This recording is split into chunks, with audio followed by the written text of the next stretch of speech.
여러분 안녕하십니까. CJB 8시 뉴스 시작합니다. 카이스트의 오송 캠퍼스 설립을 위한 첫 관문은 예비 타당성 조사 대상이 되는 겁니다. 이번 달 안으로 정부의 결론이 나올 것으로 보이는 가운데 충청북도도 행정 역량을 결집하고 있습니다. 충청북도는 만약 사업 선정에 실패하더라도 다음 달에 구체적 사업 계획을 보완해 재도전하겠다는 의지를 보이고 있습니다. 이태영 기자입니다. 지난 4월 충북 지역 민생 토론회에서 윤석열 대통령은 오송 K바이오스케어에 대한 지원을 약속했습니다. K바이오스케어 조성을 지원하겠습니다. 이를 통해 약 2조 1천억 원의 부가가치와 약 2만 9천여 명의 고용 유발 효과가 나타날 것으로 기대합니다.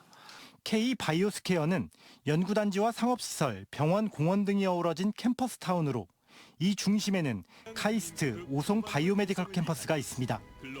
충청북도는 카이스트 캠퍼스 조성에 예비타당성 조사 포함 여부에 대한 발표가 임박한 가운데 모든 행정 역량을 집중하고 있습니다.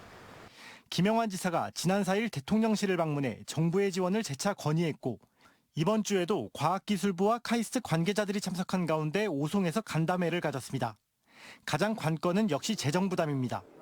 2조 원대 국책 사업으로 정부도 예산 부담을 느끼는 가운데 이를 상쇄하기 위해 충북도는 6천억 원대 안팎으로 예상되는 부지 매입이라는 카드를 제시했습니다.